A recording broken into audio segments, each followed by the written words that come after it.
I'm Jim Vincent. I'm here in Belarus with my friend Elena. I've been an English teacher most of my life, and it's a great privilege for me to be here with people who speak such excellent Russian. I was here last night doing a program, and I'll be traveling a bit in the future. For those of you who are interested, I'm currently teaching at Cyprus International University in the Turkish Republic of Northern Cyprus.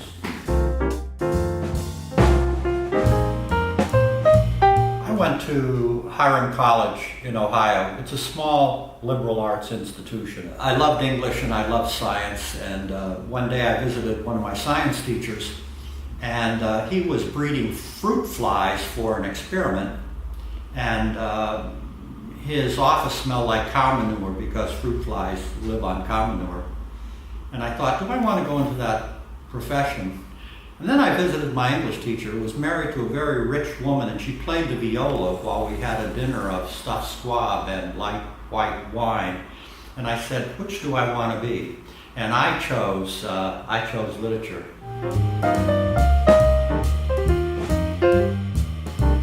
For me, the most difficult part of teaching is that I realize my students come to me with different levels of experience, different opportunities. So I always find it difficult, frankly, to assess learning.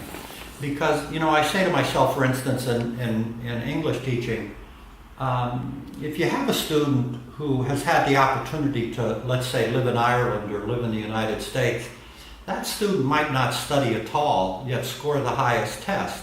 Great.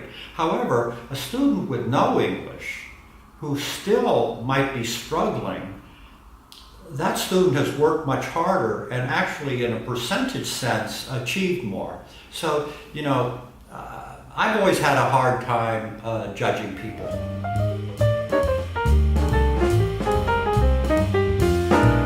I'm a person with very strong likes and dislikes. I'm very interested in architecture.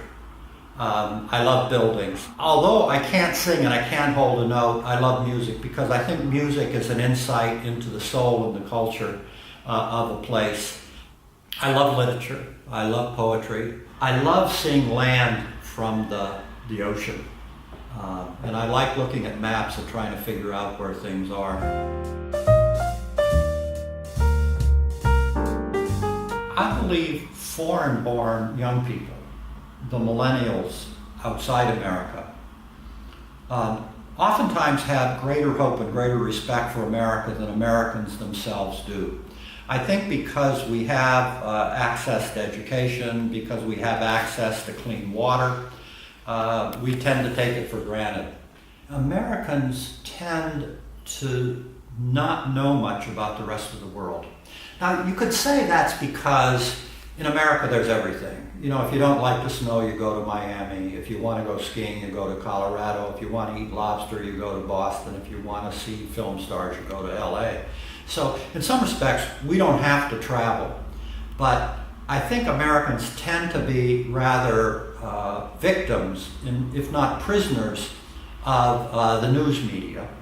And I think we all know that America is about marketing, about selling. We tend to think of success as how much money do you have.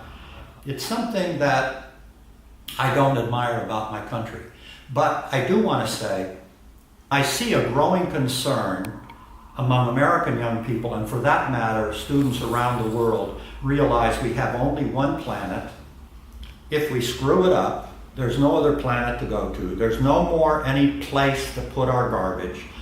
I think, like Obama says, America still has a bright future, but that future is not guaranteed unless people who believe in democracy step up and defend what we represent.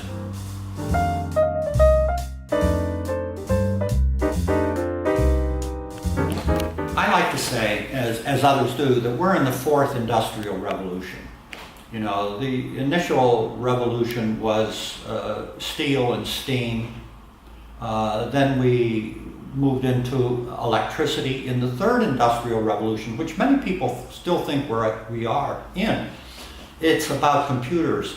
But we're now in a new industrial age, an industrial age of robots, of international communication, of artificial intelligence, and we're in a world of systems.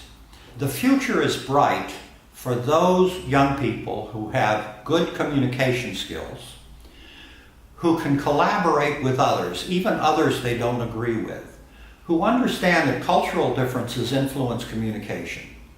I think the future is bright for those who can get up off their butt, who know that learning happens outside the classroom as well as inside the classroom. It's bright for those who, if they work in a coffee shop or a waitress, pay attention to how the business is done.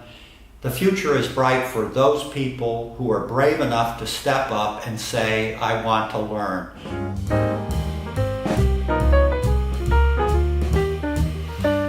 Last night in my presentation, I discussed a little bit about how to speak like a native, and one of the things I said was that unless you're born to English-speaking parents and grow up in America, you'll never acquire an exactly American accent. There are things called collocations, which are phrases that go together, like he put me off means that he delayed. He pissed me off means he made me angry. And so I explained some of those phrases, that I find interesting. We can say when it's time to go to bed, we crash. Others might say, go to bed. Others might say, hit the sack. In a family, you might say, it's time to go to bed. If you were in a club chatting with someone of the opposite sex and you said, it's time to go to bed, it would mean something entirely different. So in answering those questions about phrases, some are appropriate some of the time, some are appropriate at other times. My message is open your eyes, listen carefully. If you go to a different culture, get a cup of coffee, sit in a coffee house and listen. See how people talk and interact. Work on your language and read with the attitude of learning something new.